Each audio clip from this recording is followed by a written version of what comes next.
Part of it's turf wars. Part of it's what? Turf wars, but you can get better articulation between the schools. Guys were all on the same page and one boss. Yeah. That means the superintendent's getting fired, right? Yeah, one of them would be. That might mean a third of your bus drivers no longer need to be working. Yeah, because I think 90%, I feel like, of our campus is bused to or from our schools throughout the blocks. So you have to, because Yeah. you need to go to school. That's a whole other issue. And I heard they're thinking about changing that as well. Yeah, I think I heard the talk about neighboring schools, like that's what they want to change it to. But on the other hand, the kids in Chowchilla know, they go start kindergarten all the way to 12th grade with the same class at every location. They get to know each other. Yeah, they do. That's not always a good thing. Most of it's good, but now, yeah, I guess. The All the grudges time, and- yeah, no. Because they'll be like, oh, Mrs. Jones, like, we heard from so-and-so that you were really nice last year. And I'm like, you're friends with that person? Great. Yeah, you just dropped from here to here. I know. So okay if we leave the door open? All right, just to kind of give them a... We're experimenting with taking this on the road, and so far, we're struggling to get everybody here. We are. Well, we're gonna give you the full Monty, and can you say that? Well, as long as you keep your clothes on and you don't do that anymore. And we are recording, so what I think we'll do is, for everyone else on the email list, we'll say, hey, we missed you, but we still want you here, watch the video, and then we're gonna give you guys the load out. But my guess is that because there's only 2 of you, we'll probably go a little faster than normal, but that's some good stuff for you. Yeah. Do you want to hand me the clicker while you're doing the beginning? So I'm Steve, this is Jenny. Hi. You all know who I am. Jenny is a consultant for our program, trained in time to teach, was an avid teacher, English teacher, softball coach, coached basketball too. Yeah. I was at Central for 22 years and then, which I said I would never stay at one school my whole career. I did. And then I retired because of medical reasons. And so then I missed it. I still miss it. But this was at least working with teachers that are then in the classrooms. Definitely not the same, but at least I feel like I'm contributing something. Yeah. Here's the Google code. We want you to join the classroom. Remember, same with Nick, you have to use a personal Gmail. Do you want to take a picture or whatever? Yeah, sure. And I'll have, homework's actually already posted, because I did it last week, but we're also gonna add a aspect of this where you're gonna, are they gonna do it for that class, your class too? Are they doing the discussion thread? Or is that just for? Just for classroom management. Okay. We're gonna do a discussion thread, and it'll be with you guys and Golden Valley, and you'll be responsible to respond to 2. Ideally more, but I know time might be an issue. And I don't know who will be setting up the thread. It might be me one week and them another week, but oh no, this is for me all the way. It'll be me. So I'll be putting a thread on there, a question on there, and if you guys will respond. And don't be worried about who would see it. If you need to talk about frustrations or whatever, and that's part of the question, then go for it. It would only be really, I don't even know if you go in there. If you put it in Google Classroom, I can see it. Yeah, so we're going to offer, we talked about the 4 units at the end. The University of San Diego, they raised their prices a little bit. It was $300, I think it's $315 now. But it's still, what, $86 or $76 a unit? So I don't know if I can do that. it's cheap. You're not going to roll on that. Well, and that's part of the reason the thread, because the homework isn't going to take that much time, and we want to have you engaged. What is it? Another hour? Is that what it is? Half hour. If we did, yeah, another half. That'll be part of the homework. We need 20 hours of homework. So it takes 60 hours. The university will get 4 units, so it's 15 hours per unit. So 20 of the hours is coming to class, and then 20 hours of homework, and then 20 hours of your lab work, which is your classroom. right? So you're taking what you're doing and applying it to your situation, grabbing some data and reflecting on that. So that gets our 60 hours. Make sure you sign in to, I mean, today, you don't have to do it right now, but That's how we take attendance. Okay. yeah. And then the schedule is there, but I crossed out the last one and put this one as the first one, so we will, I'm sure, send you a new one that's not crossed out.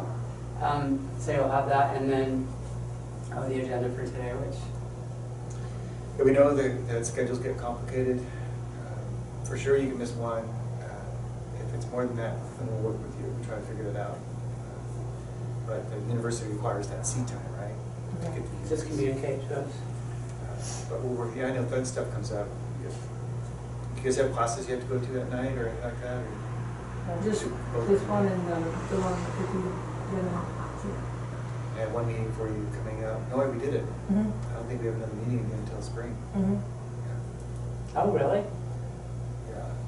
That doesn't Nice. mean my meetings are done, but, Yeah. and then I have to go to Golden Valley, do the same thing, and then I have to do the same thing for during the time. So that individual learning plan and journal writing, and they write their goals that night. Oh, got it. Yeah, I don't think we meet again until February for induction, which is nice because then I can actually get home at night. We get to the middle of July and I tell my wife, I'll see you at the end of October. Yeah. Except for Friday nights. And that's my night to cook dinner. That one night? Yeah. Oh, fantastic. That's great. Go ahead. Well, so we added some things and changed some things, so if you've talked to people that have done this before, but our first thing is always positive instructional environment. Different ways to make it more positive than probably things you haven't even thought of. God knows I wouldn't have thought a lot of this when I was in the classroom because you're so focused on other things. Classroom expectations is a big one for us. It'll help, like there were things I did in the classroom that I realize now, if I had just done the teach-tos that we talk about in classroom expectations, life would have been a whole lot easier. And I wouldn't have gone home with a sore throat and a headache. So that one's really good. Increasing student engagement, rigor, increasing rigor in what you do. What was the other thing? Oh, we were talking about lesson plans. At that point, you would bring in like a true lesson plan. If you don't write them every day, just write one, bring it in. And we're going to talk about how you can make that more rigorous. Which rigor in general is going to increase engagement, right? We'll talk about some differentiation, which I'm sure is the buzzword that you heard all the way through. Did you? A lot of. And you teach in 5th grade or 6th grade? Fifth. 5th grade. That's a little better. 6th grade are not pre-adolescent, they're pre-human. Yeah. Yeah. They're odd. And then you have, it looks like science in here, yeah? Yeah, chemistry, biology. Well, I teach English too. You don't How have do a you lab. lab?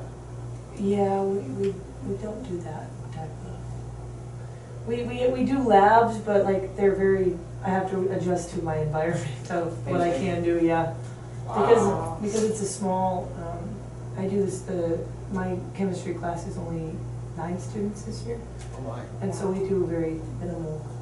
Because it's just the special education. Well, what about the bio? Oh. Oh, are you special ed? Yeah, all the way special across the- education. Oh, okay. Yeah. So So you can, I modify a lot of what they're doing to meet the needs of the different classes. sure.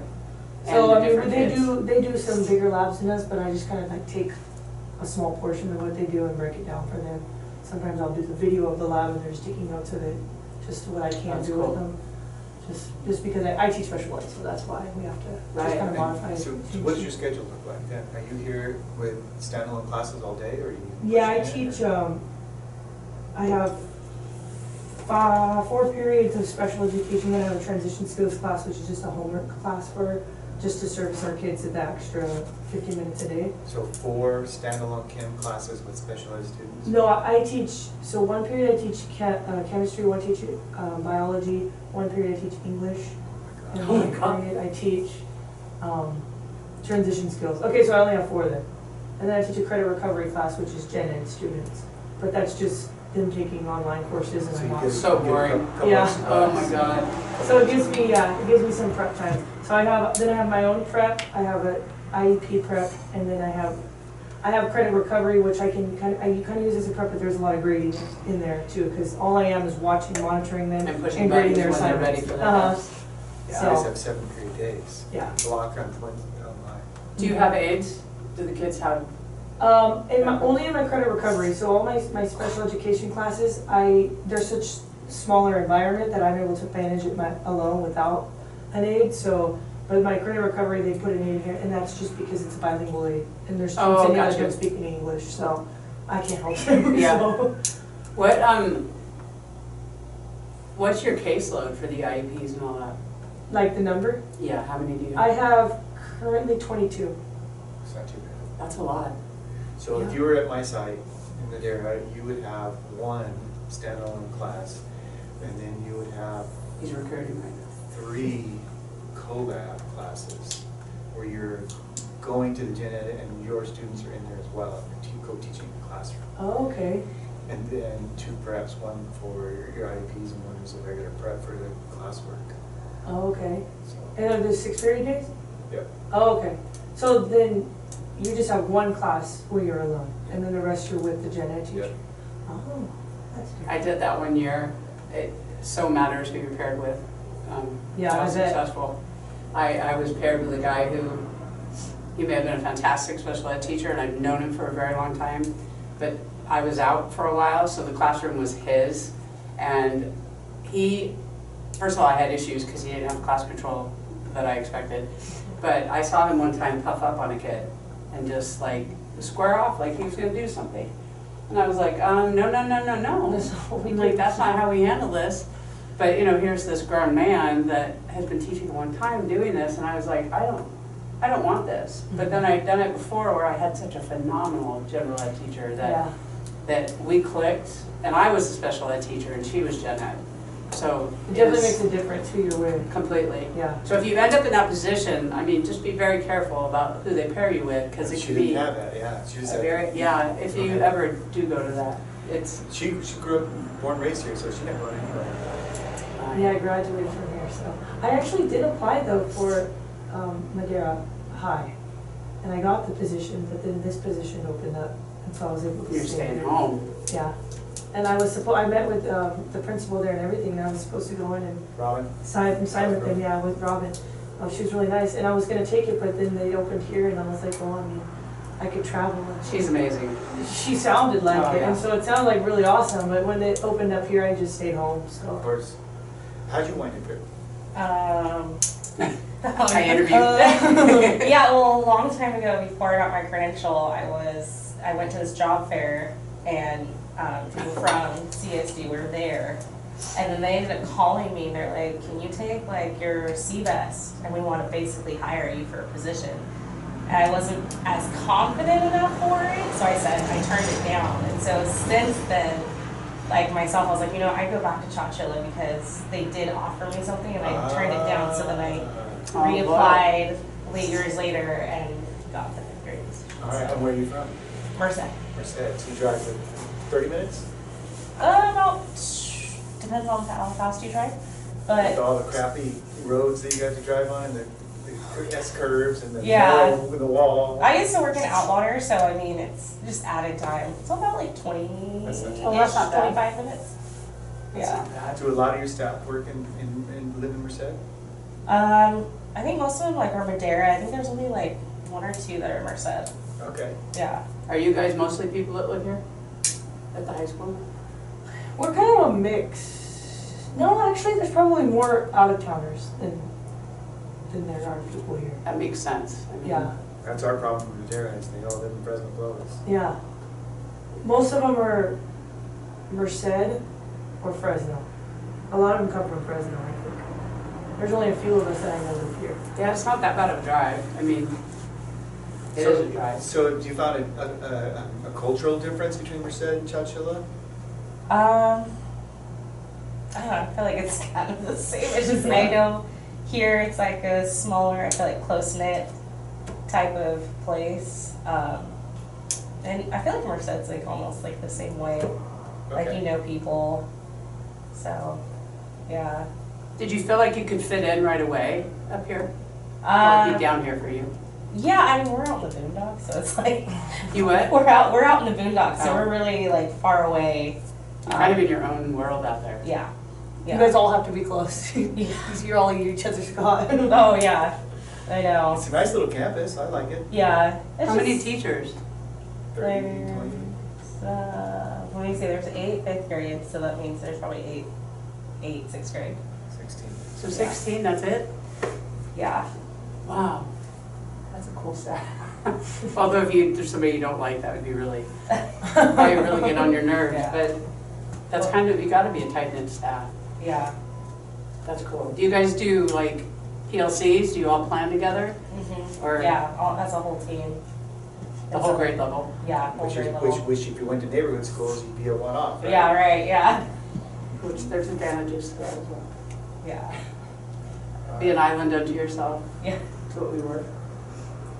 So homework balance. We were doing SEL for kids, but you guys are drilled killed on that. So we were talking about how to help you balance this job and whatever life you have outside of here, if you have one. But it's important to know that, because if you don't have a family and then you do have a family, how do you not come home from here so spent that you take it out on your family, your partner, or whoever? Like, that's not fair to them, right? So how do you keep your sanity? How do we keep you from getting burned out? Which is very real. Do you guys have families at home? Yeah. I mean, even your dogs. Like, I realized there were days when I would come home and, you know, I have my fur babies, and I was really short with them. And even the look from them, I know that sounds pathetic, but the looks I get from them, I'm like, God, I mean to be so mean. But I was so spent and so, I had nothing left. There was nothing in my tank. And I wish I knew some of the things that we talk about and do. Collaborating with special education, that's probably where you're gonna have a lot of input. You know, a lot of gen ed teachers don't like going to IEP meetings. If you don't have a principal that forces it, how do you build that relationship with the gen ed, or how do you build that relationship with the special ed, and how do you work together in cohesion and make sure that we're serving these kids the best we can? Yeah, or even how to deal with a discipline problem in the classroom, because we know that children often bring challenging behaviors to the classroom. And are we going to suspend a kid because he's doing something he can't control? So we've got to figure out how to deal with that. And accountability and motivation, we've talked a lot about moving that up, but all the other stuff needs to lay the groundwork before we can get to that. But that is why am I drawing a blank right now? So that's our refocus area. Yeah, refocus. PAT. And reality is you should have the refocus area, but it really shouldn't be a constant tool. If you've got to that point, you know, you've already probably you'd have to have exhausted everything else in your toolbox. And you don't want to, you want to kind of try to, preempt the bad, to where it gets to the point that they need to be refocused. How many students do you have? You have 25, 30? Well, I lost one, but technically I have 30. 30? Yeah. I'm guessing right on. Out of that 30, how many are lazy? Like, Loaded question. this one, I mean, I don't know. It's like I don't know if right now I can describe them as lazy, since I'm still getting to know them and Okay. their work Fair ethic. enough. Fair enough. I can tell you last year's.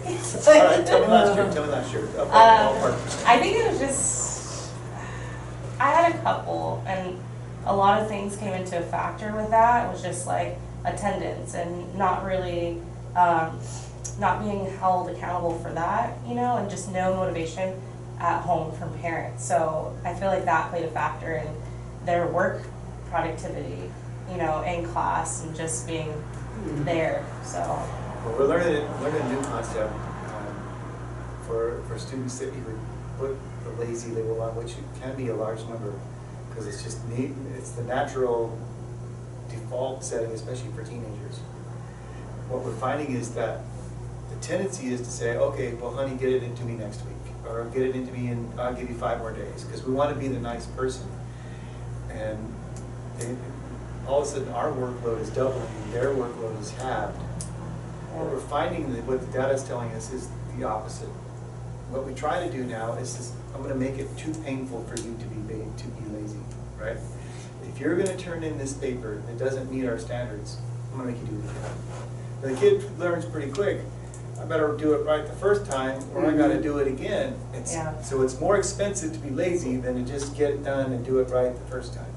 So part of that accountability and motivations is raising those expectations and actually tightening the due date line instead of extending it. And one teacher told me that, all right, I'll let you turn this one in late, but you gotta answer another question. Oh, it's 2 days late, now you gotta answer 2 more questions. Oh, it's 3 Oh days my late, God. then you gotta answer 3 more questions, or 3 more or 3 more whatever. Yeah. The kid goes, it's not worth it, I'm just gonna get it done because I don't want the extra work. Yeah. Same with essays. Like if you have a kid write something, if they don't get it right, you make them edit it and do it again. That's Do what it I'm again. talking about. Do it, so Do it might as well again. do it right the first time. I can be lazy by doing it right the first time instead of 3 times later. I was so guilty of that though, because I felt bad. I felt like I was doing them a favor, you know, like Yeah.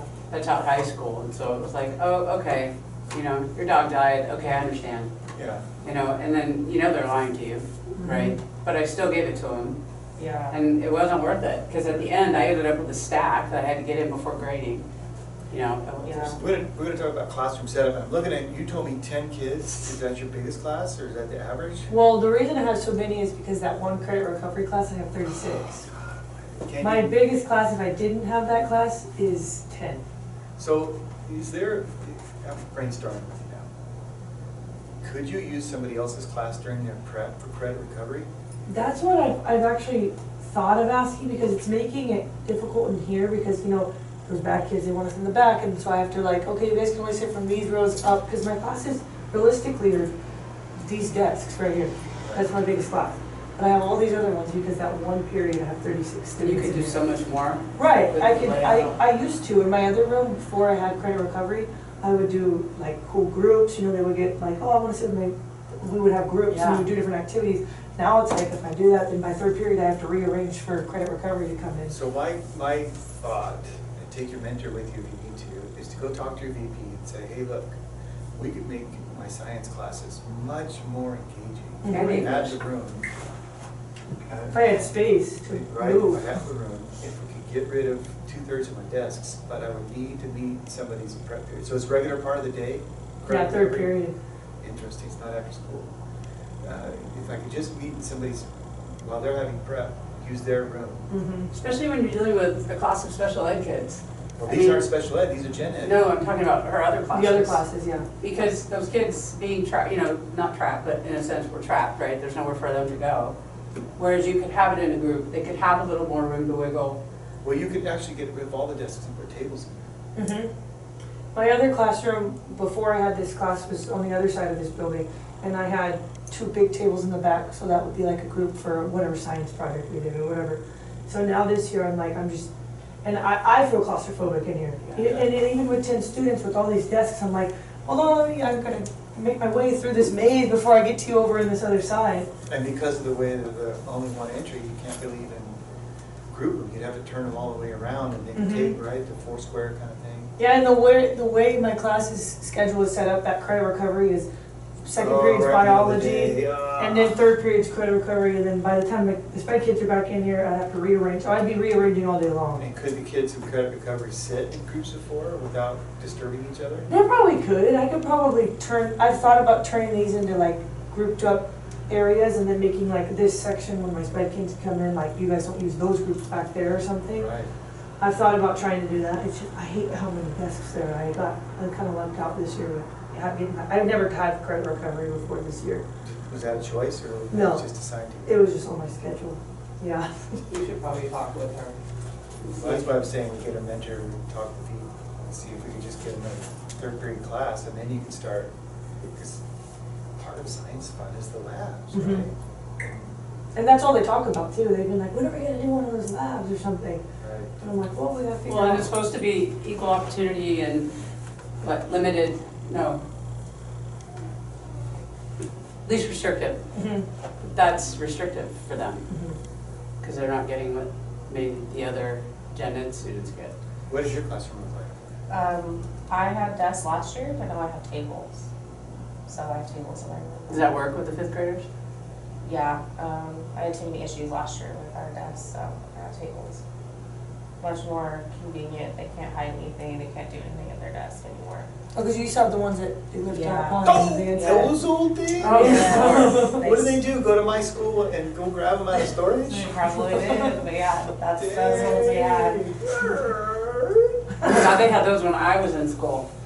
I know, that's what I'm saying. Well, we used to love it because you get to organize your desk. I know, I did Close too. Except that one of the kids was a bully, and we were cleaning our desks, and he shot me in the eye with a rubber band, and my eye swelled up, and I had to wear sunglasses for a week.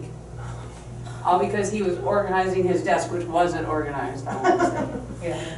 I had one that would not organize his desk, so I had like a couple people that would have to monitor him as he would clean up his desk because he wouldn't do it. He would refuse. I'd be like, your desk is messy. What are your parents going to say during conferences? Because I'm going to open it up and show them this is your desk. My son was, we call it Asperger's back in the day, it's just on the spectrum now, right? You can't say Asperger's, it doesn't exist.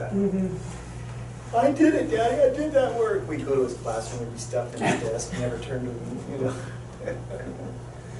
Oh, you can't say Asperger's anymore? No, It's it's just on on the On the spectrum. spectrum, yeah. So we were talking about your classroom layout on purpose. And one of the things that we talk about, and you identified, is I can't walk the room very well because of all these rows. And I noticed it right away. And I thought, well, maybe you have 38 kids there all day long, but that's not the case. So one of the things that, and I don't know where she was on the slide, but we're going to call it, there's 3 zones of Oh, we're not there yet. and we want you to kind of help think through that setup to figure out what that is. And look at how we can walk around. I was glad that you said you had a desk. I bet you have more room to walk around. No, your tables. Yeah, it's a lot more room. And do you have, so what he's talking about is the interior loop, or I also say 2 seats away. Like, you shouldn't be more than that away from a child. Just safety, but also to engage with them so that they know you're like right there. But they also, the interior loop, to be able to walk around and constantly be, you know, making sure, like, you know, if I'm cheating, but I know the teacher's pacing, you know, even though you think, well, I can wait until they're you know, they're not near me, but the reality is, if you're moving and keeping an eye on them and making eye contact, they're not going to be screwing around. Yeah. But we'll also get into the zones of proximity. Clutter, it can cause anxiety in kids, which for me was kind of a whoa moment because my room was cluttered. I mean, I taught for a long time and stuff just collected, and you know, the kids may not be. And I was an avid teacher, which pushes organization, right? And I so wasn't that. And so I didn't realize how much it can affect kids, and you'll see that in a second. How much colors stimulate or hinder learning. I know we know about those things, but it's really interesting to see some of the actual science on it. And furniture can influence your students, right? You had said specifically, and you had mentioned that this is not conducive to what, and the desks were not conducive for you, for your kids. So that's key. Also, you guys have these great boards and all that. When I was teaching, we still had overheads. I know it sounds archaic, but my district was also behind. That makes it a lot more accessible for the kids, but it also means that you're limited because they have to be able to see this. And so you might have to use that as a consideration. Well, I was looking around your room, and I don't see the clutter that we sometimes No. see. Some of it is gender specific. I don't know, the guys are messier than the gal. I don't know. But can you say that nowadays? I don't even know. Say what? I'll tell you. What? What did you say? The guys' rooms tend to be more messy than the gals' room. Fun and less decorated. Less right? decorated. You So know, it's really nice, they just throw up what they need to throw up usually. right? A couple Right. posters. Yeah. Right, but especially in your setting with special ed, the clutter can cause the anxiety that causes Uh-huh. behavior issues, right? Seriously. How, give us honest, where are you at on that? In my room, I've changed a couple of things around. I've gotten rid of stuff that didn't work that I felt like was clutter, and it just like you guys said, it brings anxiety for the kids. It brings anxiety for For me you. every time I look at it. Uh-huh. So, like, I even changed, like, my wallpaper, like, what color it was. Like, I had, like, Good, this, what color was it? What color is it now? it's like, it was like a bright, like, hot pink color. Oh. And it was because that was what's available. And I changed it now to, like, a very, like, a blush pink. So very, like, almost neutral color. You're gonna be shocked at the statistics on pink. It's nuts, because I wouldn't have put pink in my room, but the statistics are amazing. That pink is actually calming in a way, and that, Unless it's fluorescent pink, like you were saying. yeah, no, yeah, probably what you have now, but one of the San Bernardino Junior Juvenile Hall, they painted everything pink, and they found that the behavior issues while they were there at Juvenile Hall went way down. But then you had that sheriff over in Arizona that made everybody wear pink. I mean, granted, he got in trouble for it, but, you know, I don't know if you guys know, but he set up outside camps. And there, if you were bad inside, then you had to go live outside. And they had to wear, pink boxers and, yeah, trying to embarrass them. But the reality is, statistics show that pink is more beneficial to good behavior. So I thought that was interesting. Well, I think it's interesting that you have a school, and if the school colors, do you have school colors? Yeah, What color are your school colors? like red, So everything's red in Chowchilla, red and right? white, yeah. So it would, at Torres High School, it's the same way. So Torres is the new high school in Madera, and they're the Toro, the Toro Bulls, right, red. And so their walls are red. And I would imagine if we walked around campus, we'd find some rooms that had the school colors that had red. You chose a nice muted pastel green, and that's calming. Sage green. Right? And so I wanted to make sure I complimented you on the choice of color. Oh, yeah, thank you. Because, especially with your special, but I would imagine even for your 30 credit recovery kids, that it's a calming effect, right? And there is something to be said about the vibe a room gives off when you walk in. And when kids feel comfortable, we get more out of them. And when they're constantly being bombarded, like when Jen and I were talking about, way back in the day, mine was sparse, hers was over the top crazy with stuff on the tiles. My seniors got to pick a tile and paint whatever they wanted on it. Oh. So it became a thing, right? Well, pretty soon, like, my whole room was almost covered. And it never occurred to me that the ADD child who's sitting there, right, is gonna be looking at every single tile. Yeah. And I'm that ADD kid, and they're not gonna pay attention. They're gonna be overwhelmed. And it's probably why it was always, they said my room was like a beehive. Yeah. Because we would work in groups, but it was always going, you know, it never stopped. Guys, you ever heard of the Blue Man Group? Oh, yeah, you do that. They dress all in blue, blue makeup, all you can see is the color of their eyes. And they're all percussion, but they beat on the craziest things. With like, paint too. But things made out of PVC and the buckets and the whole concert, it's just crazy. But then they add paint and other things, so they're beating on the drums and the paint's going up and down and crazy. And then they flashing lights, and then they got words. It literally hits 4 of your 5 senses, and it just causes it to explode, overload. And I often thought about, what is it like for that Asperger's kid to drop into your class? High functioning, right? You can probably do all the math up to algebra 2 in their head, but overstimulation. And I had a kid who was on the spectrum. He had every alphabet acronym to this poor kid's name, but he was a genius. And because he was so bored in classes, I talked them into putting him in Avid. The kid was brilliant, but socially, just poor hygiene, poor everything. You know, he played chess competitively, so he didn't really fit in with a whole lot of people. He's an odd duck. He's still an odd duck. But I thought, now, what did I do to that poor kid? Like, he must have, my room must not have been calming for him. It couldn't have been. But he ended up getting accepted to Cal Poly School of Engineering, so. Wow. Yeah, he was but he ended up coming home, you know. I was just proud of him that he took the leap and tried it. But I just now look back at what the kid must have hated my classroom. You know, it must have been because I think I was accepting, but when you walk in my classroom, it probably was like, you know. So to Does behavior calm down when the temperature outside drops? Except for on a windy day? Yeah, it was a little bit cooler today and like overcast, so the like behaviors, yeah, they did calm down, but. Do you get to control your thermostat or someone else gets? We get to control it Yeah. for right now. So yeah, cooler better than hotter. But so what does hot do to kids? They're upset. Right? They're Agitated. so mad, yeah. Yeah.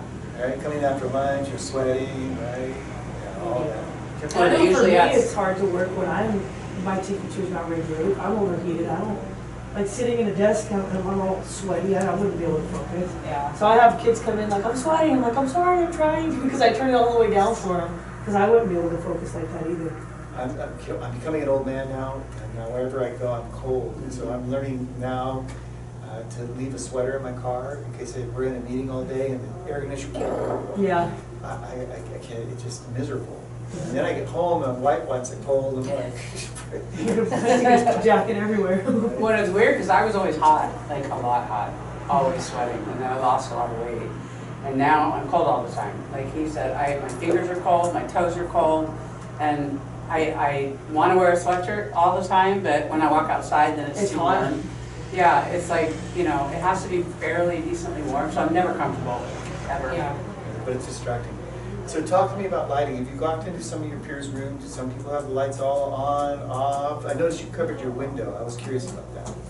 I just do that for, the kids will look out a lot, or kids will look in, which distracts my kids. And people are just nosy. So then they're always looking at, so I covered it. Not really for the lighting. I don't really get much lighting anyways, just because this awning here, like no matter where the sun is. So it kind of didn't matter. I just did it mainly just so no one's looking in or out. Because I find it odd that you don't have any windows in this room. Mhm. Like, you almost have like a dark room, Mm-hmm. right? How about yours? Natural light at all? I have a lot of windows. Last year I kept my light off a lot last year. This year, I do have some kids that turning off the light, like I think I have one that has like high functioning Hold on, my autism, boss is coming. and me turning off the light, Oh, like it was like he almost like flipped out, and so I was like, never mind. Turning it Yeah. off? Yeah, Yeah. yeah. Just So change. yeah, so I'm just like, I don't know if it's like I need to like maybe just have a conversation with him, like hey, what's going on when I turn off the light, or so. So you might want to find out why he doesn't, you know, what Yeah. does he prefer, and just Yeah. kind of have that conversation. And that's usually how it goes, like, you know, the rest of the kids, of course, they want it off, Yeah. but, you know, I can't just have one person feel really uncomfortable. Sure, So, we'll talk about that too. yeah. Acoustics, I was in as an example, I was in what they call the music room, and it was massive, massive. And it had, you know, the choir steps, and the acoustics never terrible, absolutely terrible. I'm not sure why it was the music room. And there was an AC that you had to turn on with a really long stick, and then it rattled so loudly that that's all you could hear. And trying to talk and do groups in that room was horrific because of the acoustics. Like, and maybe if you're in a hard room with a hard floor, everything can reverberate. Do you have carpet? Yeah. I don't know what that's like. But you like can hear it's comfortable. And You're switching from linoleum to polished concrete, so what the teachers are not really coming with the noise is that it's harder than that. Feet. Then you just do a lot of area runs because you're going to have to stop the rattle. You know, Mhm. especially the kids who are sensitive to sound. Yeah. So classroom design, these are just some stats. It can improve their performance by almost 25%. That That's was what we're pretty. talking, I think it's a must. Mm-hmm. And then, You yeah, talk about student outcomes, and that might get your EP's attention. yeah, numbers, stats, data. It enhances their concentration, you know, because number one, you can do the whole collaboration, but they can also have closer access to you. It inspires them, better results, improves behavior. You can tell I got this from a British site. And supports learning. I think, you know, we all discussed that a little bit ago. I like this graphic, that's why it's here. But it's known to reduce fidgeting, increase attention span, obviously, because they're more engaged, they're closer to you. It's a healthy posture, even though I'm not doing it. We'll talk about color. Size and shape of a room, kind of like what I talked about with my big music room. Whether the kids can communicate with you or not. You know, that was part of the problem in my big room, is if there was a kid in a group over there, if I wasn't standing right there, I couldn't hear them. And they couldn't hear me, which was probably more important. And it became very difficult for us to communicate. You leave your door closed down all the way. For the most part, I leave it closed. There are times, but my kids get distracted a lot because the car's driving by. Right, you people got the street outside. right there. Yeah, so I have It's to. a no-win usually keep it situation. closed. Yeah. I bet you miss your other room and even a lot more after we're talking about it. Yeah. Right, I would, yeah. It says incorrect lighting levels can have a negative impact on learning. So that's something to consider when I was a turn the light off person. Use natural lighting for a better visual environment in your situation. It's not a good idea, right? Can you turn one on and one off? Do you ever do that? Yeah, Yeah. I did that today. They actually did it. We watched a video, and then I left it like that, and they seem to actually like, because it's just like this light right here, and these ones go off. Do you feel like your kids calm too, except for that one? Yeah, they do. They like it. Some, you know, they feel like they can just play. And I'm not necessarily in agreement with the whole lighting thing. I think the ambiance is huge, especially for a kid to be comfortable. And you can probably combat what you're talking about by talking to that child. yeah, And just maybe let them turn the light down or something like that to make him own it a little bit more. the hard part is like for our rooms, like it's one light switch, so all the lights go off. So it's not like half. But you have the windows. They're they're Not close. no, they're close. Like there's one wall that's literally windows, and then like up above. So we have a good amount of natural light coming through. Yeah. So It's not bad.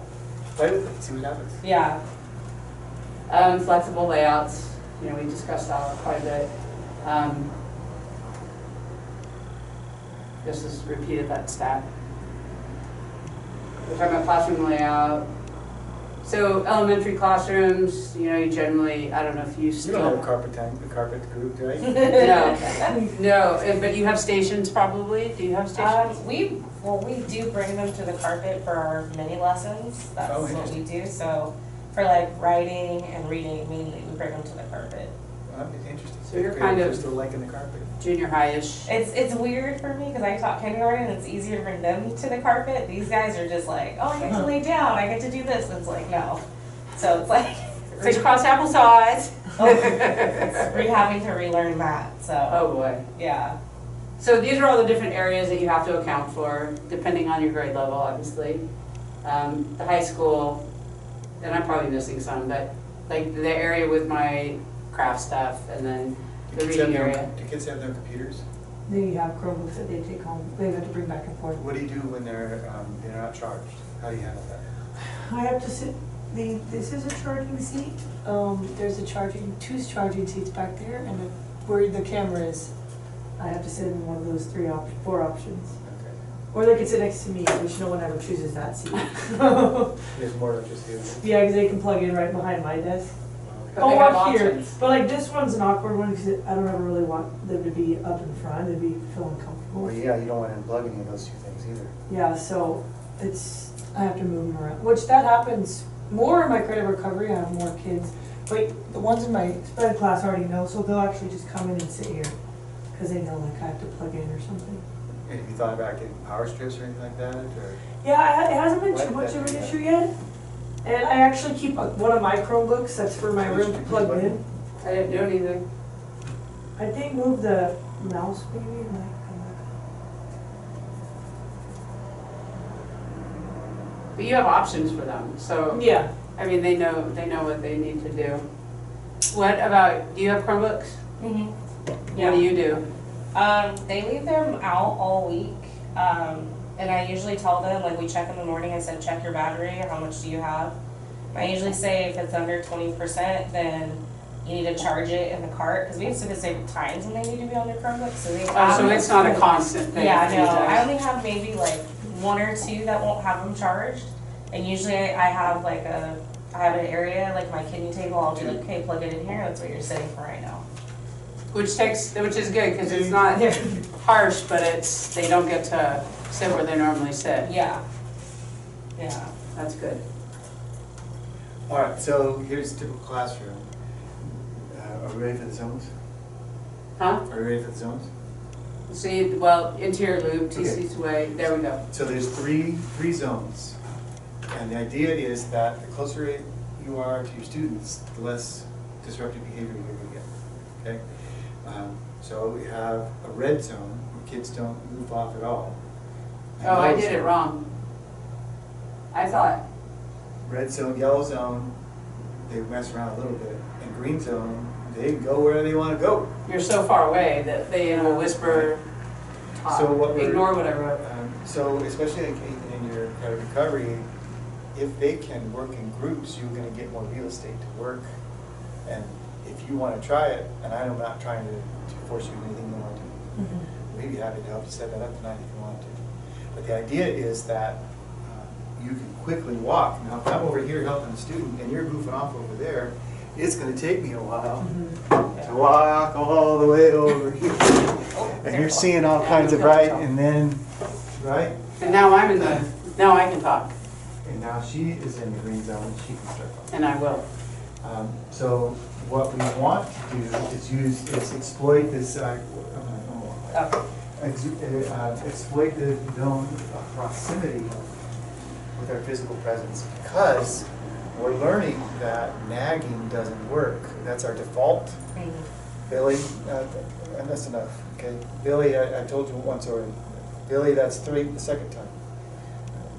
Billy, if I have to tell you again, you're getting out of here. And then Billy responds, because he's getting hammered.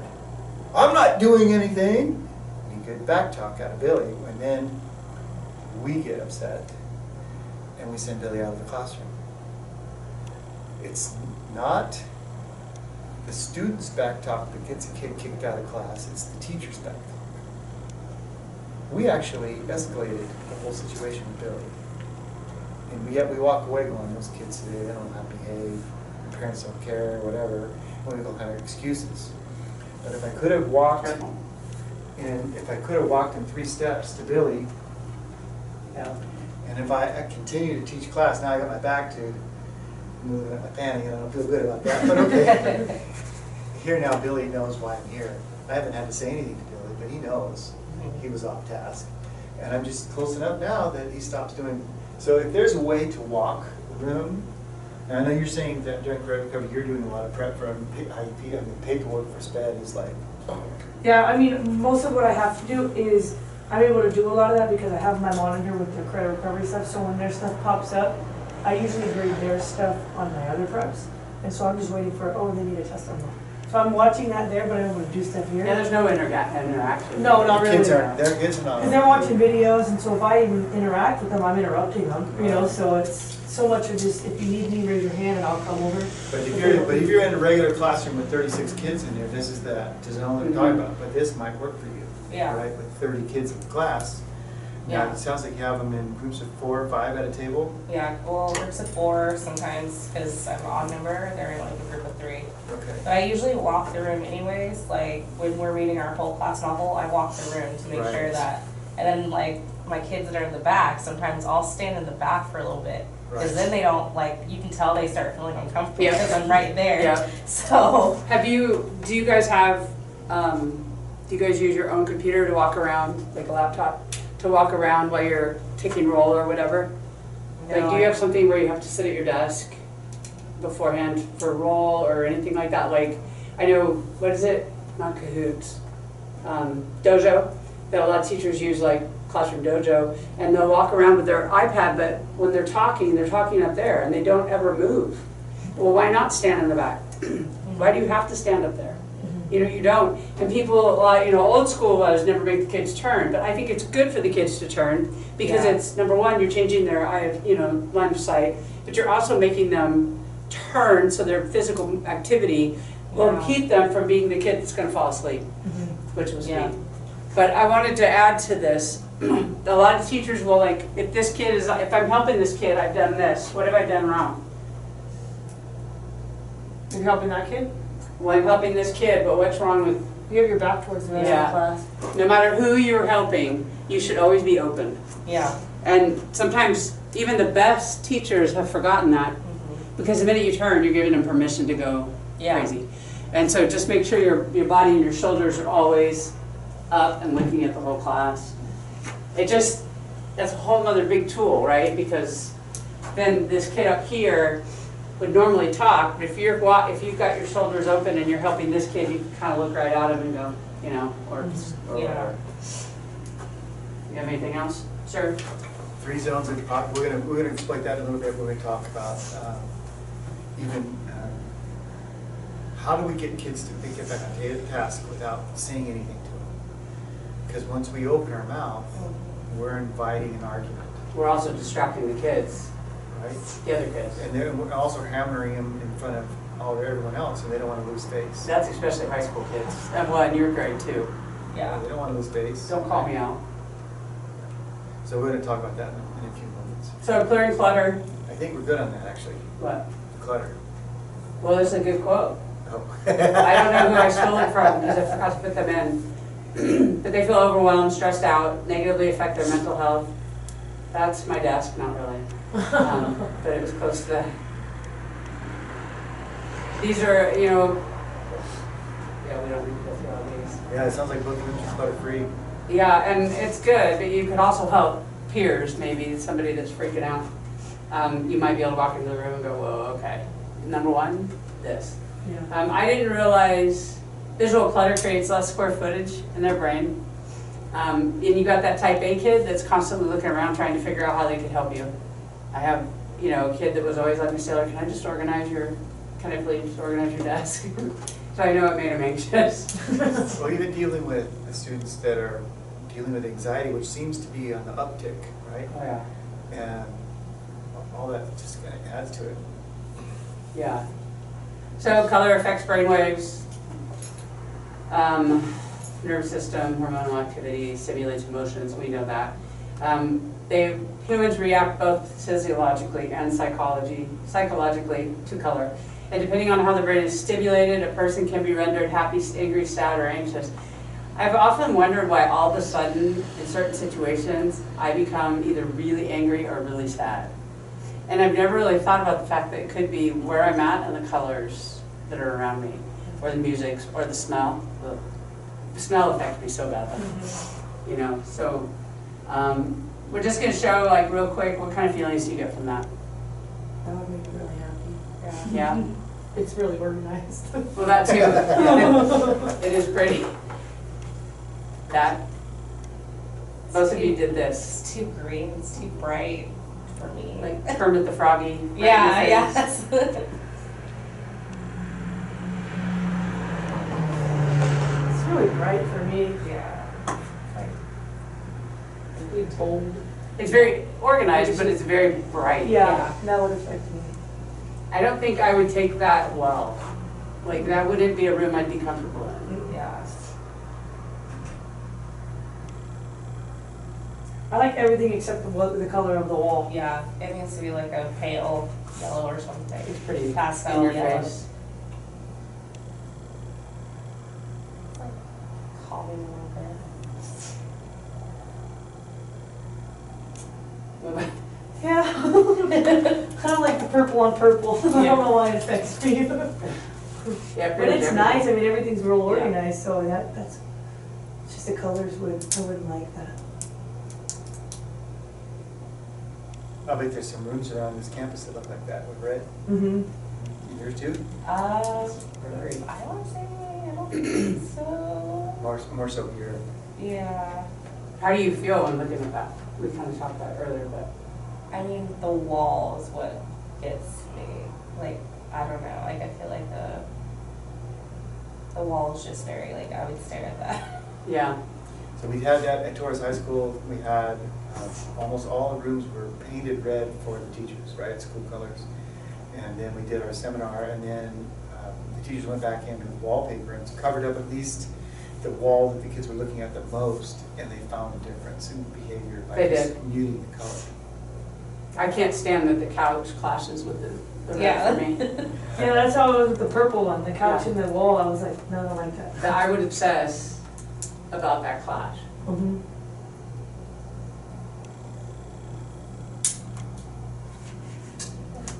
I like that one a little more, it's a little less out there. Sunny vibe. Yeah, like go to the beach. Yeah. Yeah, I can see that, a lot of steep tone colors. Mhm. Yeah. We talked about this. Did your reaction to any of the colors surprise you? Um, Like the purple really stumped you guys. Yeah.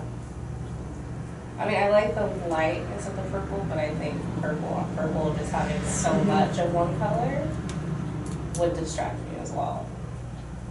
Like, So if you did like what you have with the, I'm just losing words today, but like the fake wood on the bottom, you would take some of that away, right? If you didn't have a purple couch or whatever, maybe that would cut it in half. But what were you gonna say about the purple?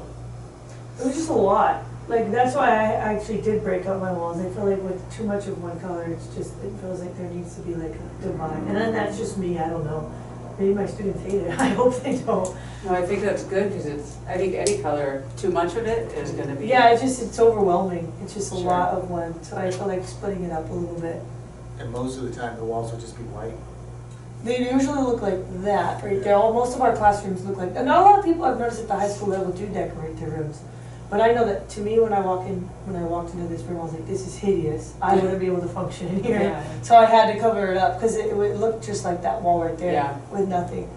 And I feel like for an environment for myself, it needs to look pleasing to your eye. Well, and if you're not comfortable, your kids certainly are not comfortable. yeah. Yeah. We know that. So here's the psychology.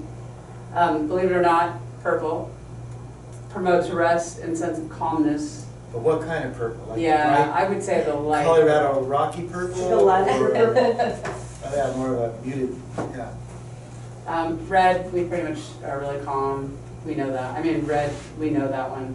Green, calm. Blue, calm. Orange, you both said it was way too much, right? It was in your face, which makes sense because it makes them more alert. Yeah. Supposedly leads to engagement. I don't know if I. But it's interesting with poster paper, you can change the color of your room. We don't have to get Janet, a work order to get painted. Mhm. Right. You can change the color. Well, I even did that with the tiles, and even the fire chief thought it was cool, so he didn't tell me to take it down. Yellow, the creativity thing, I thought that was cool.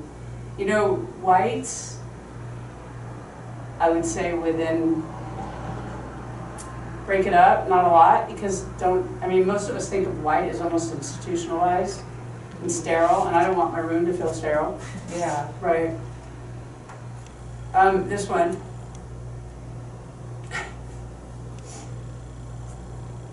I thought that was interesting. Soothe and relax the child. And they usually fall asleep quickly. I could not do bubblegum pink. I don't think so. No way. You had that. But you know what's interesting is that they discovered that. Mhm.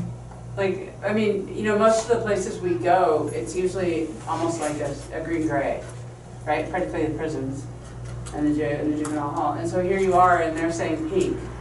I don't know who came up with that. Maybe some crazy psychologist. You guys need to adopt them? Flexible seating, what we were talking about with you, about bringing the desks together. But this was interesting too, and I wonder, it would probably work with both of your groups if you have room. There are teachers that are now using traditional seats, non-traditional seats, rows, tables, whatever, but they're changing it to go beanbags, but obviously it'd have to be a beanbag that's easy to clean. Those chairs, they had stools, they have student choice, increases engagement or whatever. So if they had a choice to sit here, which some of the kids would, or you have like, if you can get rid of some of these chairs, you had like a corner over there that was cushy and they had the beanbag. There might be kids that are way more functional in that regard. I had last year, I taught ASP, so I was in the big ASP room, We had couches. And That's cool. most of them. And they loved it. They loved it. Loved And it. it was like, as soon as they got into the, can we go to the couch? And Yeah. they would be so much more into their work on the couch versus sitting at the table. And isn't it weird, like, you have a couch at home, why is it exciting, right? Right. But they love it. I mean, they loved it. I had a Papasan chair, this was way before we had to worry about COVID. And they loved that Papasan chair, you know, and 2 kids could fit on it. So I did have to worry about, you know, canoodling. But they loved it, and they wanted to go to it all the time. I did have a chair one time though that I got from a garage sale. And it was just a cool little, like, not hard, it was fabric. And they did a drug sweep one time, and they alerted on the chair. And they checked it, it wasn't anything the kids had done, it had old pot smoke from whoever I got the chair from. So that was embarrassing. So thinking about that, I mean, there are some options. Here's what it does. Reduced extended sitting. I can't sit. I can't sit for long. I can't stand it. I mean, I've already fidgeted a ton. Think about the kids. They're less professional than we are, right? They're gonna do what they think and say without any regard. So if I hurt, which it hurts my back to sit here, I'm constantly moving. Now, some kids would get in trouble for that, and it's not their fault. So how could you make it more, that's one way to make it more engaging. Also, the big exercise balls, Yeah. that would be interesting too, but probably more for the high schoolers. I can see the 5th graders. I mean, you can teach it, but that might be not worth them rolling off of it and being ridiculous. But your special ed kids might respond well.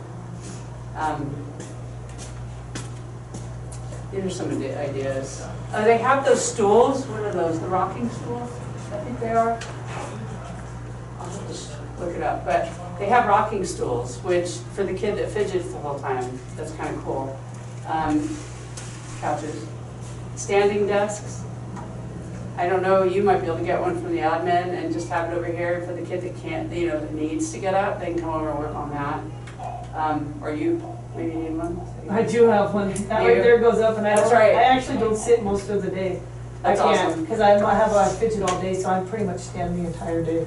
And so you think about a kid, I mean, they might respond really well to that. Particularly a kid who is struggling for the day. You could potentially say, you know, hey, whatever agreement you have with them to go over there. The scoop chairs were those big plastic things I showed you.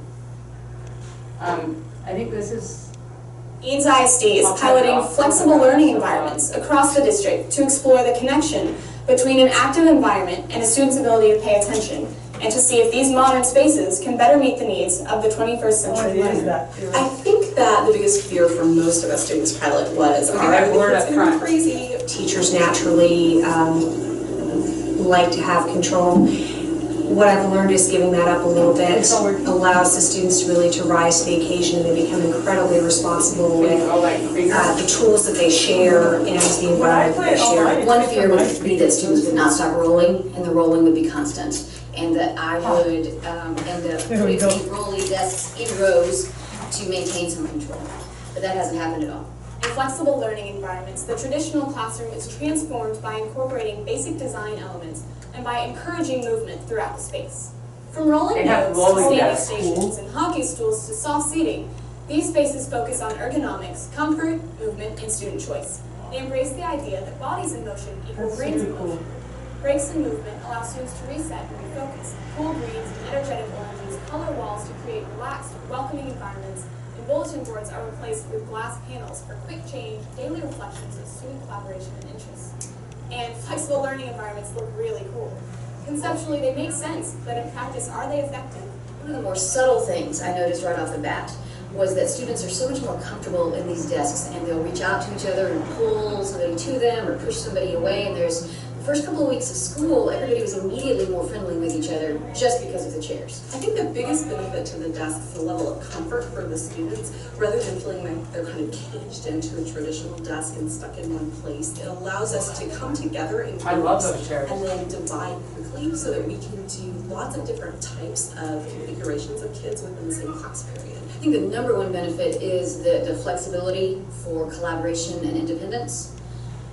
And I think that plays out in a lot of different ways. I think it allows for easy collaboration with the kids, and it just allows them to pick the best learning environment for their bodies. They're able to move around the classroom openly, gives them a lot of chances to kind of recharge their body, and just allows them the natural fidgeting motion that kids normally have. At first glance, the controlled chaos of the flexible learning environment, teacher as facilitators, students on the move, can be a little unnerving.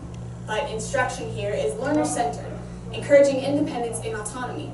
Students flow from one station to another with purpose, direction, and motivation. They work in teams, partnerships, or independently, while teachers move among them for one-on-one or small group instruction. These chairs really come in handy when we have Socratic seminars in this class. Avid. The way it's set up is that a few people are on the center and everyone else is on the edges listening. And so it's really easy to move the chairs to the edges where we need to be. And when we're finally done, you can just move them back to where they originally were. We used to have just computers, 2 of them, that you had to share against the whole class. And then you had to sit in this one seat all day, and me pushing my backhoe. Now you can move around and be with your friends, and just that you can make your own tables. I think they're genuinely invested in learning because they're not being told to sit still and be quiet. They're able to kind of do what kids do, which is move around and talk and collaborate. So it's been productive. I just enjoy the mobility and Mobility. movement you get down here. Big word, I buddy. think I learn 2 times No, it's as working much out. a day. Yeah. The pilot spaces yield empowered learners, self-directed lessons, and personalized instruction. They foster greater interaction and communication between students and enhance engagement, exploration, and purposeful application of learning. Overall, we found the new flexible environments to be a dynamic, exciting approach to learning. And again, they look so cool. Erin Chansey, Ames TV. She doesn't look old enough to be a teacher, but That was then- the teacher? yeah, Oh, she looked like it. then I'm getting old. Any comments about that? I really like those tags. Yeah. I think that would be super, like, it would be helpful for a lot of students. Yeah, all grades, really. I mean, maybe not kindergarten, but It'd be interesting to have, and just, but I mean, I know a lot of that's like funding and stuff like that, so. yeah, and you guys just got past the desks, so you might be a few light years away, but Yeah. But what an idea, because you could do different things with your desks that you do now that would change it up for them. Like, you know, they could start this way in a day, because there was several years we had these, and then we would do Socratic seminar, and that was not the correct way to do Socratic seminar, but whatever. And we would move our desks together and, you know, do different things, but just the fact that they had to move, again, movement, right? Change eye line and change the way they're using their brains. The only disadvantage, you guys have carpet. I had tile and they would drag them. That was a teach to I should have done, which was tell them how I wanted them to move their desk, but I didn't. So every time we do it, I'd hear the Oh. Yeah. and I would just get, it would just, yeah, it sends me over the edge. So, you know, doing that, you'd have to do a teach to. I think you're gonna find a lot of stuff that we talk about doing teach tos would help. You know, help, like, even if you change to exercise balls, right? You go, oh. Well, if you talk to them about it, exactly how to sit and what's not allowed, and, you know, they'll lose the privilege if they don't. And again, because back to what Steve was saying, you don't give them 80 times to fix it. You do it once. And if they don't do it, I mean, you're saying even on the first time because they know. If you've done a teach to and they know what you expect and they screw around, then there's a privilege. You know, and you don't give them 8 million chances. So, temperature, we've talked about that. This was interesting. There was a study of 1,000 kids, and they found that, isn't that nuts? That 72 degrees, students were 90%, I don't know if you'd say 90% better, but they averaged a score of 90. I thought that was crazy, just that would make such a difference. Kids in Alaska must really struggle. And this is so true because I have hearing issues. I'm supposed to be wearing hearing aids, and I don't. So think about the kid who isn't diagnosed, and they're going to hear, I hear different words, completely different words than what some people say. And if I don't see their face, and so I can read their lips to confirm kind of what is coming out of their mouth, I can't understand. And if somebody is, like if you're talking and your back is turned because you're pushing buttons on there, guarantee you there's a kid or two in your class that don't hear you. They just won't hear you. And I was at a doctoral residency, and there was two of us with hearing problems. One who was profoundly deaf, and then me. And she went over and told the professor, look, here's the deal. If you turn your back, I'm not going to hear what you're saying. So you really need to stay open. And she tried, the professor tried, but there was so much of the class that was missed because we couldn't hear her. And I would, therefore, if you're talking and I don't hear it, I'm done. I'm on my cell phone, I'm doing something, I'm talking to my friend, I'm sending notes, whatever. I'm sending messages through my book. And therefore their attention and concentration, particularly the kids who struggle with that, done. Noise. Obviously it impacts reading, mental math. Do you get first responders going by, fire, ambulance on the road out here? Though there are some, and Chowchilla is so tiny that any first response anywhere in Chowchilla you can hear it pretty much because we're right in the middle. And that they're like, I wonder what's happening. Well, that's anxiety right there. Yeah. And it is for me for the longest time. I mean, now I'm an adult, so I can kind of be like, don't worry so much. But I know being in high school, if I heard it, I would immediately think, what if that's my mom? Yeah. Like I used to worry about, this town's small, so I'm sure they probably get anxiety. Like that could be somebody in their family for all. Well, especially if, let's say, they had police at their house the night before. Right. They hear it again, it's going to immediately trigger. It's going to be a trigger. And so that's one of the reasons I can't keep this door open because. Oh, sure. Even for me, as those kids were walking by, I'm even like, Who is what are that? you guys doing? Yeah. Are you supposed to be there? Yeah. Yeah. But you don't have that kind of problem out there, do you? No, not really. I mean, If you hear a siren, you know they're coming to school. right, yeah. Yeah. I mean, more than likely we have people like that, like, they like to drive their cars and they're loud and stuff like that, but it's like here and there, like we'll have the garbage man finally come and I'm like, is that a bus? Yeah. And, and I'm like, oh, it's not. It's like, it's probably the garbage man, so I'll shut the door. So. Do you get people playing music really loud coming through your walls? Yeah. Well, in this classroom right here has been, I've noticed, a distraction. That's the county mod severe class. And they make a lot of different noises. And I've had to teach my class not to react. Luckily, it is my credit recovery, so I'm able to be like, I've explained to them what's next door. Because I know that if it was one of my sped classes, the noises that we do hear from them sometimes, they probably just start busting up laughing because there's just some interesting things going on next door that they wouldn't understand. Like, okay, they have more severe needs than you guys that we don't laugh at. So, but yeah, little things like that can just set them off. So it is definitely all around a distraction at times. That's, wow. Never thought about that actually. Mm-hmm. So noise, like what he was just saying, if we're reading something, I'd have to reread that paragraph. And I've been known when I was reading a lot to repeat the same paragraph, reread it, and reread it, and reread it, because I'm distracted. I mean, it could be, you clicking your pen, I'd be distracted and I have to read it again. And, I can't imagine math. I never was good at math, so that's not relevant. But, think about that. Like problem solving, there are probably 3 or 4 steps going on in their head. Something goes by, they have to start all over. And then they're going to get frustrated, right? And perhaps angry. And their motivation is going to go downhill. Like, why do it? I had this almost done, and then that happened. We talked about that. This is interesting though, it affects older kids more than younger. I would have thought it would just be the same. And inside noise affects younger more than older. I wonder if the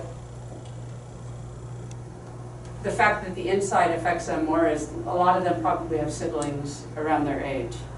So a lot of crying babies, probably a lot of toddlers. I mean, I wonder if that is part of it. I mean, there's always outliers to these studies, but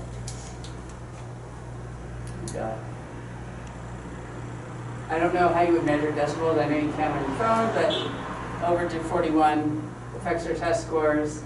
Of course, we even improved. We talked about that. The sick days reduced from 15 to 2%. I thought that was crazy. But in my classroom that I had, bless you. Thank you. the acoustics, I was tired. Like I was tired of trying to communicate with kids.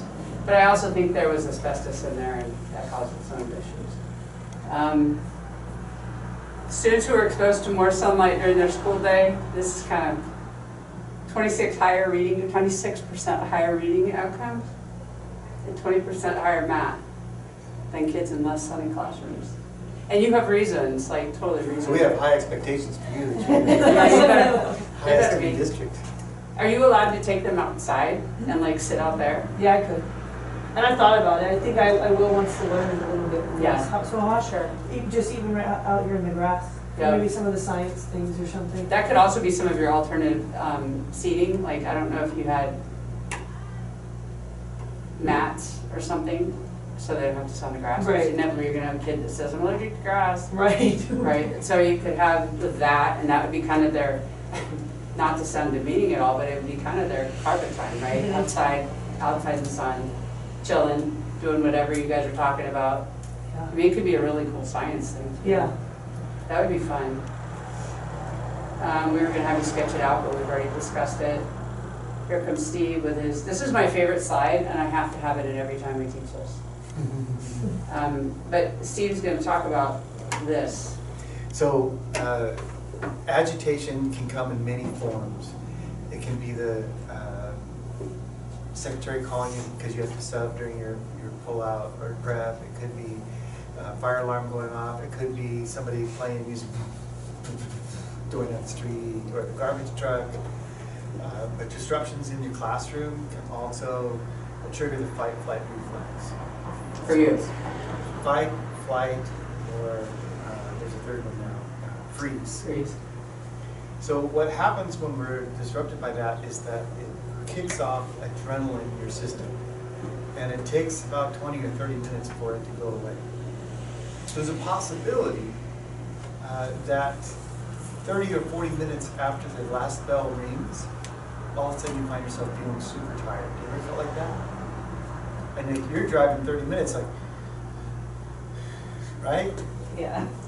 Or you get in the car right away after the bell, and just as you get home, like, I'm ready for a nap, and it's only 4:30, oh my gosh. Yeah. Here's one. You've been running on adrenaline all day long, and you've tapped all your energy reserves. Now, a couple other things happen when you're hit with a disruption that causes the fight-flight reflex to kick in. Your brain also downshifts. So most of the time we're thinking with our new brain, if you will, our cerebral cortex, but when we're grasped with the challenge, we shift down into our brainstem, our neocortex, or the, not the new, but anyway, down into the brainstem, and you begin to react instead of thinking. Let me give you an example. Have you ever been to a job interview and then you get in the car and you went, oh, I should have said. Mm-hmm. And you couldn't say it at the moment because you were kind of in a state of stress. Or if you ever had an argument with a significant person in your life and 2 hours later you go, I'm going to get on the phone. And another thing I should have said, right? You couldn't say it in the moment. She's like, yeah. What, you watching me with my husband? You know what I mean? Why does that happen? Your body is geared to prioritize reaction. So you're in an agitated state of mind. What we don't need you to do is think logically. What we do need you to do, are you going to put your fists up and fight, or are you going to run, or are you so scared you're just going to freeze? Okay? What would happen in a class of 30 fifth graders if your brain froze in the middle of a kid arguing with you? The blank look. Is it possible we would say something that we shouldn't say? Right? And we've heard of teachers all of a sudden the bad word comes out, right? Whether it slips or what. Now, I know this won't happen to you, but we've had teachers. I had one teacher that I had, a veteran teacher who was in trouble that I was working with, that had enough of the student, and he grabbed the desk and shoved the whole desk and student out the door. Right? She talked about her male teacher puffing up and getting big. we can't think logically when we're in that state of mind. And now we've got 30 fifth graders that are literally, go back a slide. Go back to your favorite slide, please. Give me that thing. Sorry, I was checking messages because my phone is out there. So now we have 30 kids that are controlling because we're reacting. Yeah. How do we do that? First, we have to figure out how to relax in the moment, right? And so this is going to be really goofy, but I'm going to make you do it. So I want you to sit with both feet on the floor, put your hands on the desk. And now I want you to scrunch all your muscles. Pick up your shoulders, squeeze your thighs, crunch your stomach. Do you feel anxiety kind of coming right now? Once you relax, take a deep breath, breathe in, and breathe out. Can you feel yourself relax? Okay. In the moment of a kid, I'm sure with your SPED students, you have it all the time, kids giving you grief, and should we ever take it personally, by the way? It's usually a symptom of something else, right? Something else, either the environment on the playground or the environment at the home is causing us to get agitated. Okay. The second thing we want to work on, because we're going to relax and we're going to add something to that. We want your face to show no emotion. Some might call it a Queen Victoria look, or it might be a poker face. It's not a game face. You want a game face like you look all intense and I'm right, and we think of the football player putting on their game face and we're going to get intense. That doesn't work. What we want is the students to have no clue what you're thinking. So you have no reaction at all. And unpredictability actually causes fear for the other person. Unpredictability causes them to be in a state of fear. Why is that? Why? Especially our SPED kids, right? If they don't know what's coming next, it makes them anxious. So they act up expecting a response from you, and you don't give it to them. What does that do to them? What is she going to do? I don't know what she's going to do. And what we talk about is that kids want to escalate to see where this will go, but it takes two in the play to act this out. We talk about the steps. Right? Don't go up the steps. And so if you're actually accidentally escalating through your reactions, the kids are actually getting what they want. And if they can get you off the game, they're going to do it. And they're not trying to do that on a conscious level. They're not thinking, what can I do today to mess up my teacher? They just do it because it's kind of who they are. They get paid to goof off. That's what kids do. And it makes the other ones laugh. Yeah. Right? Because it happened to me today, actually. The kid does it because his friends sit around him, and when I react, they start laughing. And not at me, but they're laughing at just like this, because I kept having to say his name, stop talking, and the other kids are laughing, so he's talking more now. Right. And I shouldn't have reacted like that. I knew it, as soon as I did it, I was like, I'm just going to ignore him now. Because as soon as I ignored him, he stopped. Exactly. Because no one's laughing at him And he anymore. wasn't getting his reinforcement. So what I want you guys to do is sit in these two desks, and if you could turn your desk around. I'd like you to sit facing each other. You lock the car while you're doing this. My partner, Kathy just got out of the doctor. She got a bunch of news. Oh, your turn, huh? Yeah. Okay. Can I just go right there? Yeah, there's a gate right there. All right. So now we're going to practice this, what we call that Queen Victoria look. We're going to practice relaxing. So I'm going to give you a bunch of clues, and you're going to breathe in and breathe out. And the way to get your face to have no reaction, it's going to sound silly. You got to put your tongue on the roof of your mouth. Because you can't smile and you can't frown. See, she's smiling already. Put your tongue on the roof of your mouth. And it unlocks your jaw. Do you ever clench your jaw when you're angry? Like, right? So I go like this. You can tell I'm upset. I don't have to say anything. If the kids know I'm upset, they're going to play me. But if we give that natural look, and then you're going to actually look into each other's faces, but I want you to find a place on their face that's not in their eyes, like maybe right above the focal point, we're going to call it, on their forehead. Okay, she already goofing off right now. Well, I just start laughing. It's going to get worse before it gets better. You can't laugh, because if you laugh, kids are gonna laugh, right? And if I start laughing at a bunch of 5th graders, it's over for an hour. Yeah. If I laugh in a junior high class, it's over for the day. All right, so both feet on the floor, hands on the desk. I want you to practice relaxing. You're gonna breathe in, breathe out. I'm gonna say check your jaw, which means put your tongue on the roof of your mouth and find your focal point.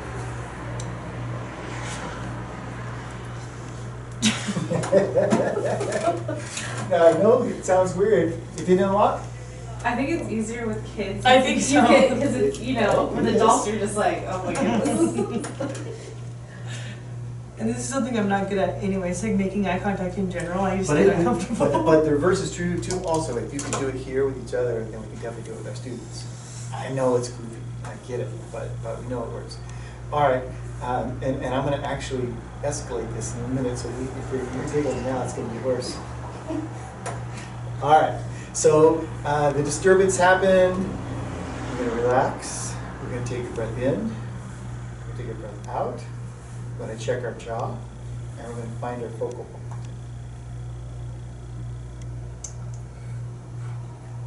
Almost. I'm trying so hard. I really am. It's going to get worse. So again, what we want, even when a kid, okay, so this sounds gross, but it's a 5th grade class, and Charlie cuts one. What happens to the rest of the kids? What's that smell? Like, who farted? And then everybody starts laughing. Yeah. Because it's a 5th grade humor. That happened in my classes. That happened today. Last week, one of my kids walked in, he was like, it smells like cat pee. And I'm like, and I don't really try to respond to it because I'm just like, Well, I don't know if the kids in my class don't care, but the kid literally just farts out loud, and they're like, he farted again, and you hear him, like he doesn't even try to hide it, he just farts. Does he think it's funny? He thinks it's hilarious. Yeah. Because I have all boys in that class, so they all think it's hilarious, and I don't. So yeah, you're gonna have to find a way to deal with that. Yeah. You guys Because like you can't just fart. Like if you need to fart, you have to go outside. You can't just fart in the class. Like it's not okay. but I feel like my kids, like they try to find the person that farted, like to, in a sense, like almost shame them. And it's just like, and I tell them like, well, everyone has that natural reaction, so you know, it happens all the time. All right, so kid farted. It's gonna sound silly.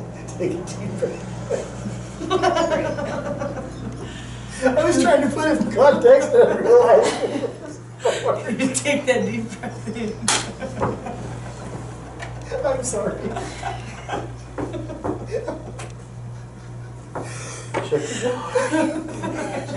Oh no.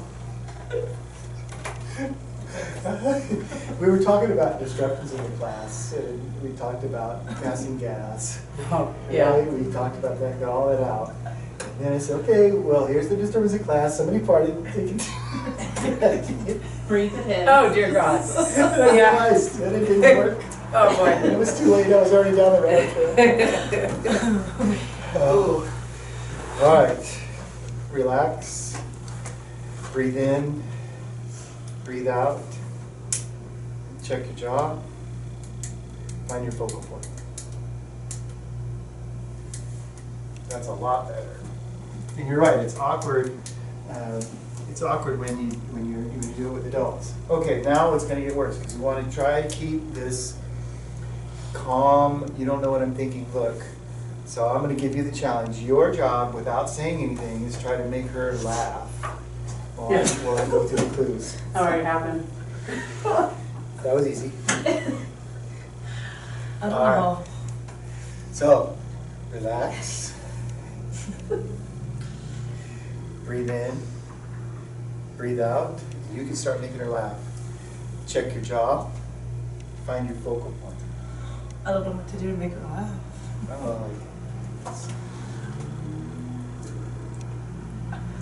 She's pretty good. I would have already been laughing. I would have already been That was laughing. fantastic. Should have farted, you would have That broke her heart. That was fantastic. So if you can do that with your 5th graders when they're goofing around, they're like, oh, what? It might take a few times, but It gets uncomfortable for them. It really does.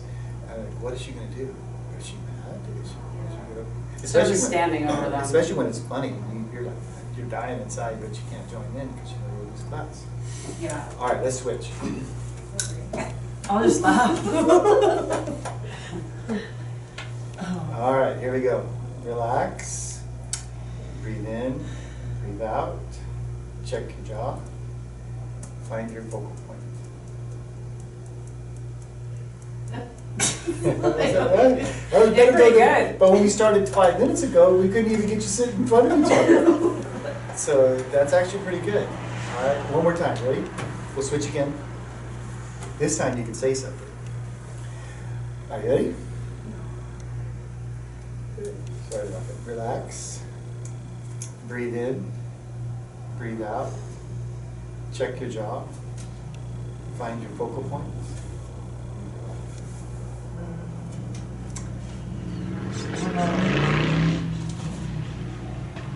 He farted. Have you ever had a kid pick their nose and eat it in front of you? Eesh. Have you ever done that? That's really good. I know you're good. That's really good. She's too All good. All right, let's switch. We'll switch. You can say anything. This is not my strong suit. You can say nothing. You can say literally nothing. All right, relax. Breathe in. Breathe out. Check your jaw. Find your focal point. Make her laugh. No. Like, Wow. You did good that time. But if a kid was making you mad, Oh yeah, it's instant. you'd be easy, right? You'd Yeah. just be like this is not funny. All right, so it sounds weird, but now, and we're going to teach you next time even how to do this look from across the room. So even if I'm helping a student here, and there's a disturbance back there, now I can look.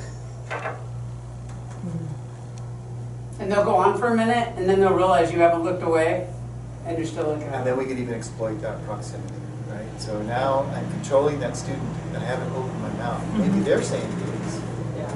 but I haven't said anything back. And one of the things we're going to teach you is kids may say things offensive to me, and I'm still not going to. And I'm going to try to do my best not to send them out of the classroom. Why? yeah.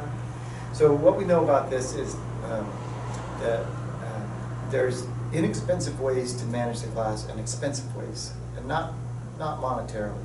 But what is it that the student wants more than anything? They want to be out of your class, right? They're trying to goof around, and they're hoping you send them to the principal's office. What happens when a student goes to the principal's office? Minute by minute.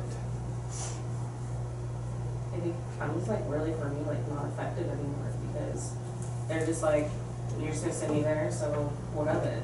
Well, and some front offices will actually let them do things, or give them something, or Yeah. they come back, especially with you guys having small towns, right?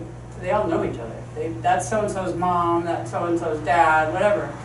So they're just going to visit. Yeah, it's almost, sometimes I feel like that if you send them out, they want to, because it's like they come back almost like they got something out of it. Like it was more fun to be in the office than it was here anyways. Right. And you've also lost any instruction time, because even if they're being a jerk, they're still in your class and in your presence and you're still hearing things. Right. Yeah. So the minute you let them go out, they're not getting that. But most of all, you're giving up control. The minute you give that child the power to leave your room, they get something out of it, and now you've lost all control of that. So when they get to sit in the office, where do they sit? They walk into the office with a referral or whatever, and the first thing somebody greets them. Who greets them? The secretary. All right, so admin assistant, and she says, Larry, sit down. All right, Larry sits there for 30 minutes because the principal's dealing with 6 other things at once. Yeah. Larry's sitting there for 30 minutes. Is he sitting with a credentialed teacher? Is he getting any sort of educational insight into what's going on? You didn't send him with work to do because he's already invited them into it. Okay, so there's 30 minutes wasted. Then he goes to the principal, and the principal gives him a talking to, maybe calls a parent, and then says, Larry, don't do that again, and then sends him right back to your class. Larry comes, especially if it's third period, and they at the beginning of the period, and they're still coming back at the end of the period, it's like, you can't do that with me. And they get all kind of confident, right? That's what we're calling a very expensive way to manage the classroom. Versus Larry messes up, says something to you, maybe it's even the worst thing that you can think of, and you, whatever. We deal with it, but in a way that I think there might be something more going on here than you mad at me, because you shouldn't be saying that to me. We're on good terms. So we're going to talk about that in some of our future classes, how to deal with that back talk without escalating the back talk. And this look, it's the kind of the foundation stone. I know it's not totally goofy, I get it, but it works. When we can look at a student with no emotion, it calms them down, it makes them think, what am I doing? I need to get back on task. And get back to work. So now if we're talking statistics, I'm going to say that it works about 60% of the time. Seems like 60%. But most kids don't have maliciousness intent. They're just kids. And we can just get them back on task without calling them out. Sometimes it's just a matter of walking by their desk and tapping it, right? No one else needs to know about it.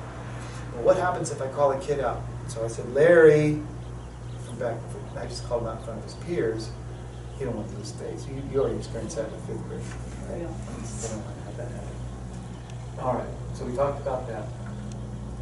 I was looking for those words. The ancient cortex is where we slip into the neocortex. This is a cool video. So we downshift into that. So when you're having a fight, you laugh at maybe with your husband or something, I don't know. You got a wedding gown, so I'm assuming your husband. Yeah. You can't assume anymore, right? Spouse. We're training him. He's learning. You were goofing, so you said, yeah, I had an argument with my husband. Like, I wanted to give him a call 2 hours later to finish the argument. And then he's like, I thought we were done. This is why. Because your brain is actually downshifting into a fight or flight situation. Wait, that was your visual. You took it off. TikTok. Okay. Go to the next one. Oh, shoot. I know. Yeah. Okay, sorry. I promise we get out early. We will. 5 minutes early. It's a link. But trying to be all fancy. I did. Have you run away from a She did it with the serious tiger sound. recently? Maybe you have. But the stress response you feel when you are late to work, or the growl your stomach makes when you haven't had anything but an energy bar and coffee in the morning, is the same stress response we had when we were cavemen. That stress response is called fight or flight. Grump is a real-life caveman. He goes to work hunting saber-tooths and rabbits for his family. Unfortunately, the saber-tooth chases Grump on occasion, and his physical and emotional stress levels go way up. When this happens, Grump's body's intelligence kicks in to help him escape. His heart rate goes way up, his blood pressure spikes, more adrenaline is produced, and the body moves the blood away from the digestive tract and into the muscles, as digesting food isn't a priority at that moment. Grump eventually does escape and rests at home, and after 15 to 20 minutes, his body resets and begins to operate normally again. Now, your body doesn't know the difference between running from a saber-toothed tiger or rushing your kids to school. Your body's stress response is triggered in both situations, so your blood pressure, heart rate, and food digestion is the same as Grump's when he's running away from a tiger. These types of situations could happen every day in our culture. The difference between you and the caveman is the caveman was able to relax in his cave soon after he finished stressing out. So for the whole day, the caveman would stress the duration of a hunt, which would last maybe an hour. You, on the other hand, have to deal with the stress of racing your kids to school, traffic, work, relationships, and everything else that life constantly throws at you. Plus, add in the constant chemical stress that comes from the unhealthy foods we eat, and it's like you are running from the saber-tooth all day long. The solution is to build your own cave.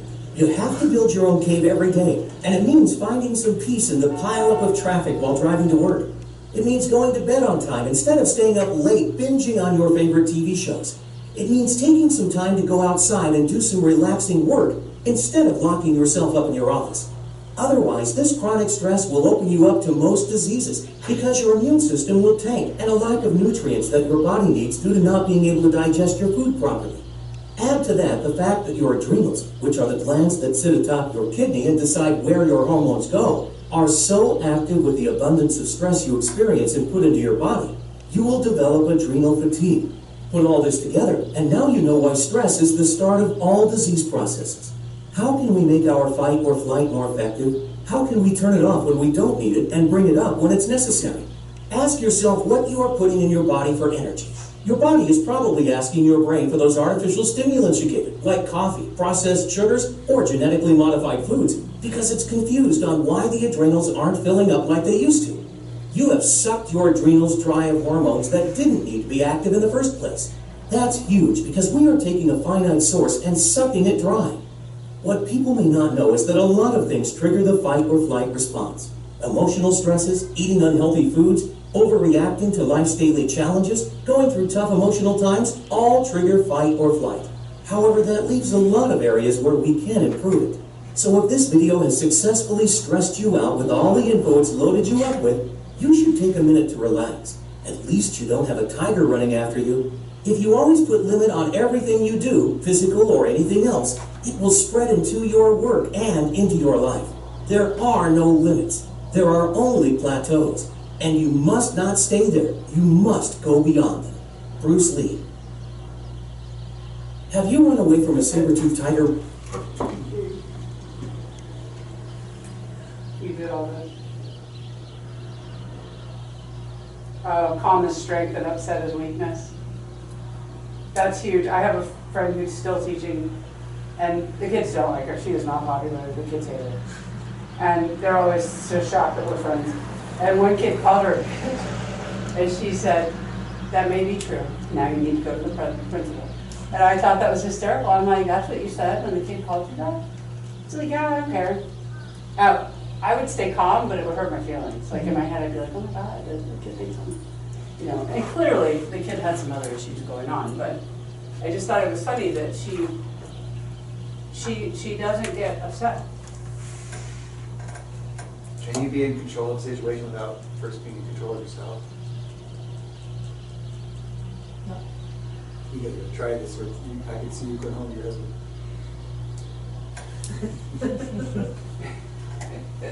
Fight, flight reflex is quick, powerful, and natural. How can you avoid that? By relaxing. So that's what that technique is.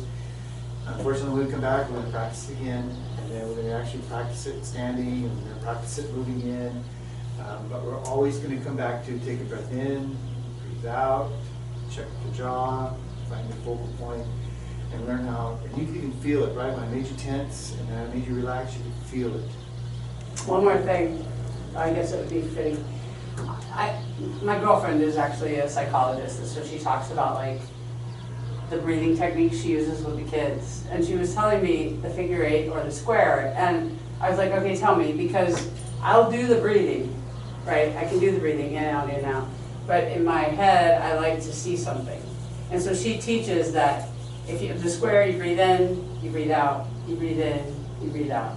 The other one is the figure eight, you breathe in, you breathe out, you breathe in, you breathe out. And for me, like when I'm driving, I'll do that on my leg. And I'm doing the breathing because I realize I'm so anxious that I need to calm down. So that was just something I thought was cool. Favorite, huh? So homework, there's videos that will be on the homework slide.